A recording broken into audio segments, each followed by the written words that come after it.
Welcome back to Inherited Dawn, a One Piece podcast, the only place that feels the weight of every single punch Oda throws. And every choice a character has to make. We're breaking down Chapter 214, A Plot to Escape the Country. And what a plot it is, because leaving Arabasta was never going to be simple. But the person who shows up to help the Straw Hats get away, you are not ready for this. It's the character we all thought was an enemy, who fought them, who was a core part of the organization they just dismantled. An officer agent of Baroque Works showing up out of nowhere with their ship. If you want to make sure you never miss a betrayal or a shocking reunion like this one, do yourself a favor and get this podcast in your feed. It's the only way to keep up with Oda's madness. So the dust has settled in Alubarna. Crocodile is defeated, the rain is falling, but the Straw Hats can't stay. No way. They're pirates. Igaram walks into the room where they were staying in the palace, and it's empty. He asks Vivi where they went, and she just says it. They're pirates. That line is so simple, but it carries so much. It's Vivi accepting the fundamental difference between her world and theirs. They don't belong in palaces. They don't wait for formal goodbyes. They don't fit into the structures of her life. Right. It's not an accusation. It's a statement of fact, but it's loaded with this mix of sadness and deep respect. She's not mad they left without a word. She understands why they had to. If they'd stayed for a big, tearful goodbye on the front steps of the palace, it would have implicated the entire Nefeltari family. Harboring known pirates, especially a crew that just took down a warlord, would be a political nightmare. It would put a target on Arabasta's back from the world government. The Straw Hats leaving quietly is, in a way, their final act of protecting her. It's the ultimate sign of respect, in a weird way.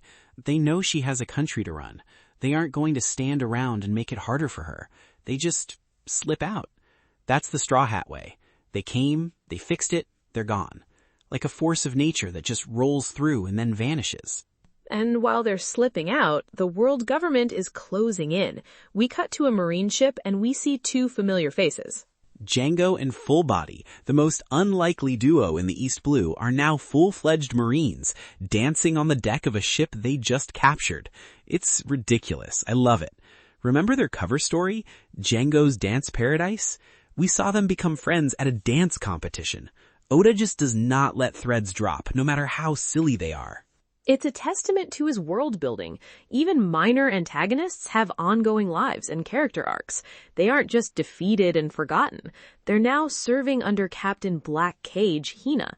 She's getting a report, getting ready to move on the Straw Hats. And Hina is no joke. We've seen her briefly before, and I think she's friends with Smoker. When Smoker decided to chase Luffy into the Grand Line, she seemed to be the one on the other end of the Den Den Mushi call.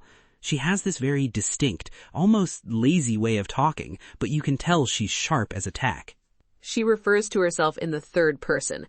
Hina is disappointed. It creates this immediate sense of detachment and authority. Unlike Smoker, who is all passion and fury, Hina seems cool, collected, and utterly in control. She feels like a professional.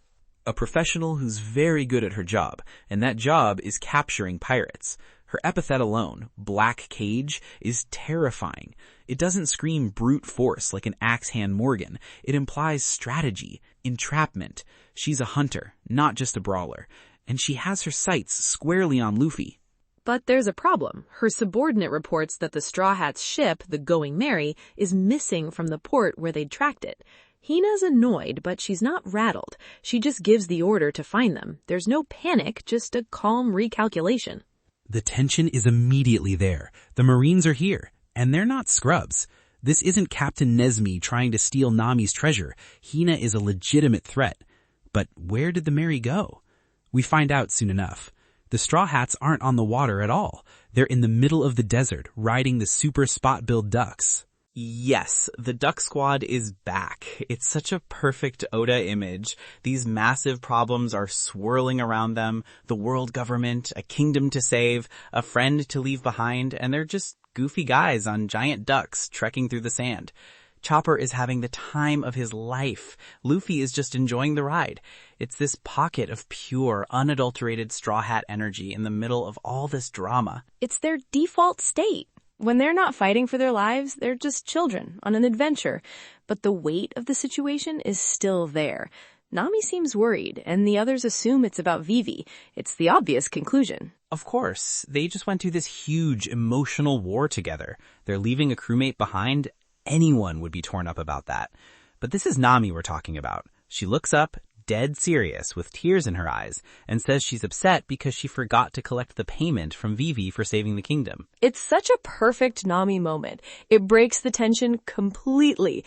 One moment you're feeling the bittersweet sorrow of their departure, and the next you're laughing at Nami's sheer avarice. It's her coping mechanism. It has to be. We saw how close she and Vivi got. She's the one who fought Miss Doublefinger, who put her life on the line and pushed herself to a new level for Vivi.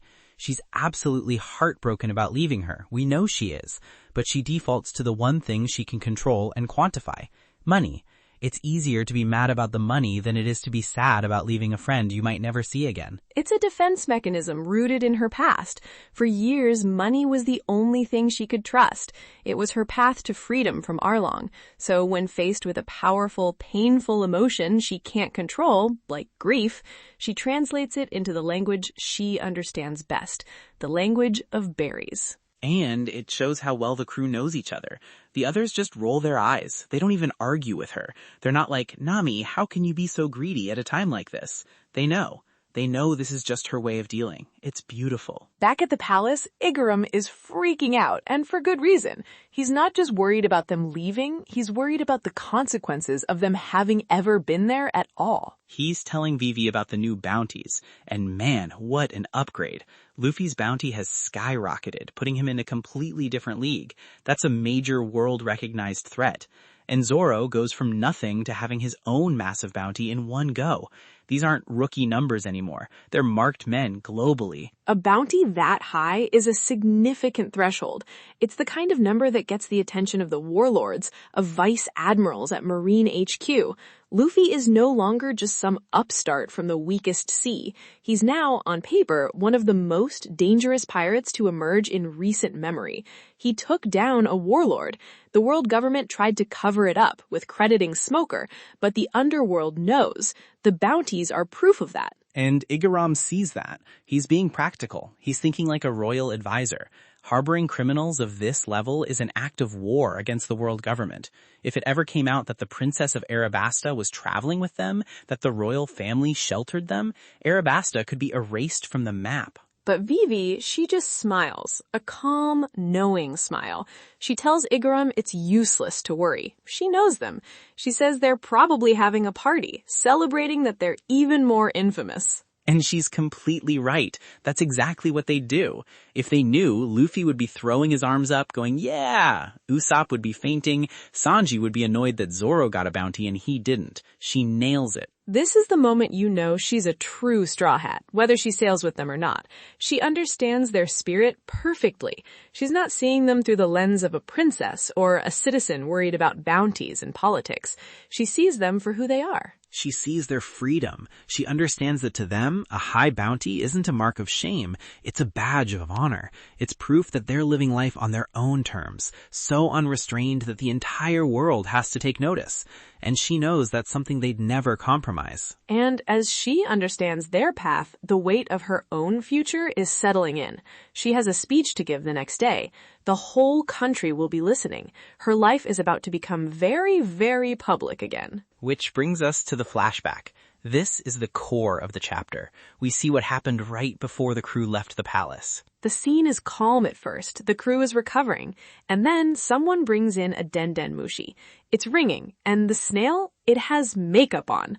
Pom-poms. A swan on its head. It can only be one person. That visual is so perfect. You don't even need to hear the voice. You see that ridiculous snail and you know exactly who it is. Mr. 2, Bon Clay. He picks up all cheerful and tells them they took their ship. Just like that.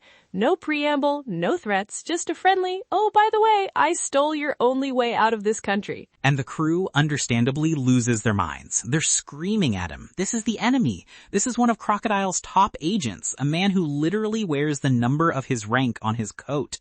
think about the context. They are deep in enemy territory, having just overthrown its secret ruler. The Marines are on their way, and this man, who they fought, who impersonated the king to incite a war, is now on the other end of the line telling them he's stolen their escape vehicle. This is the guy who was a major obstacle, and he just casually admits to grand theft pirate ship. But then he says the most Bon Clay thing ever. We're friends now. And then hangs up. The absolute audacity of this man. He steals their only way out of the country and then declares them friends. It's magnificent. The sheer chaotic energy is off the charts. Okay, but think about what this means from the crew's perspective. They are trapped. The Marines are closing in, their ship is gone, and the only person who knows where it is an enemy agent they just fought. This should be a moment of pure panic. This is where you see the crew's dynamic in a crisis. Some are immediately suspicious, ready to hunt him down. Others are more pragmatic, already thinking about the next move, not the betrayal. And Luffy, he just listens. He processes it. He hears the screams, the accusations, the panic, and then he makes the call. He decides to trust him. He tells them all to just trust Mr. 2 and go to the location he mentioned on the river. No debate. This is such a critical Luffy moment. It's not based on logic. It's not based on evidence. Bon Clay has given them every logical reason not to trust him.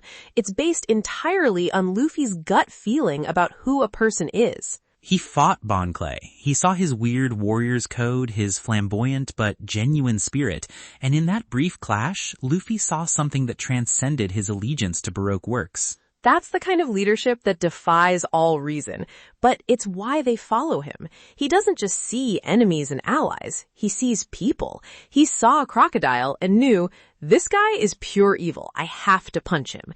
He saw Bon Clay and knew, this guy's a weirdo, but he's not a bad person. He was willing to bet their lives on that distinction. It's an almost supernatural ability to perceive the true nature of a person. It's a recurring theme. He befriends his enemies constantly. It's his greatest strength, even more so than his devil fruit. Which leads to the other major decision in this flashback. Vivi is completely torn. Her country needs her, but her heart is with the Straw Hats on those ducks. She's watching them prepare to leave, to follow this insane plan from an enemy, and she wants to be part of it. You can see the war happening inside her. For 2 years, her entire existence has been about saving her country. Now that it's saved, she's faced with a choice she probably never thought she'd have to make. A life of duty or a life of freedom on the sea with her found family. She wants to go with them so badly. You can see it on her face. This is the hardest choice of her life. Stay and be a princess, a symbol for her people, or leave and be a pirate, a free spirit on the sea with her found family. And Nami steps in. She's the one who lays it out for her, cold and clear. She sees Vivi's indecision, and she knows that a prolonged emotional debate will only make it harder. No sugarcoating it. She gives Vivi a time and a place, an ultimatum of sorts. They'll be at a certain port upriver tomorrow. If Vivi wants to keep adventuring with them, she has to be there, and she makes it clear they won't wait. It sounds harsh, but it's the kindest thing she could have done. She isn't forcing Vivi to choose right then and there. She's giving her time and space. But she is also making it clear that the Straw Hats' journey will not stop. Their nature is to move forward. It is. She's giving Vivi the power. The choice is yours and yours alone. No pressure, no emotional blackmail. We want you, but we won't force you. If we stand here and beg you to come, you'll always wonder if you made the right choice for yourself, or if you just did it for us. This way, if she shows up, it's because she truly wants to. It's so respectful of Vivi's struggle. That's a real friend right there. It's Nami recognizing that true freedom is the freedom to choose your own path, even if that path leads away from your friends. Having been denied her own freedom for so long, she would never dream of imposing her will on Vivi. A clean break. It forces Vivi to truly confront what she wants and what Arabasta needs. And with that, the flashback ends. We're back in the present. The crew and their ducks have arrived at the rendezvous point on the riverbank. And there he is. Mr. 2, Bon Clay, standing on the deck of the Going Merry. And he is in full performance mode, posing, spinning, the whole Okama Kenpo routine. Straw-chan! The crew is on edge. Sanji and Zoro are ready for a fight. Their guards are all the way up. They followed Luffy's instinct, but they are not sold on this. As far as they know, he still has their ship. He could have been leading them into a marine trap the entire time. This could be the final move of Baroque Works. But he explains. He tells them Baroque Works is finished. All the officer agents are on the run or captured. As far as he's concerned, his contract is void. He's a free agent. He says he saw the Marines, Hina's fleet, closing in on the port where the Mary was docked. He knew they were coming for the Straw Hats. So he took it. He sailed it upriver to this secluded spot to hide it from them. He saved their ship. He saved their lives, their only means of escape. And he did it because in that brief time they met before the final battle, he considered them his friends. That is a character turn done right. It's not a slow burn. It's a sudden, decisive action based on a personal code that we're just now learning about. It's his personal code, the Okama way. As he puts it, whether in the sea of pirates or the sea of government, once you are friends forever. It transcends allegiances to governments or criminal organizations. His friendship with the Straw Hats became a higher priority than his mission for Baroque Works, especially after the organization crumbled. And Luffy, Usopp, and Chopper, they hear this and there's not a second of doubt. There's no lingering suspicion.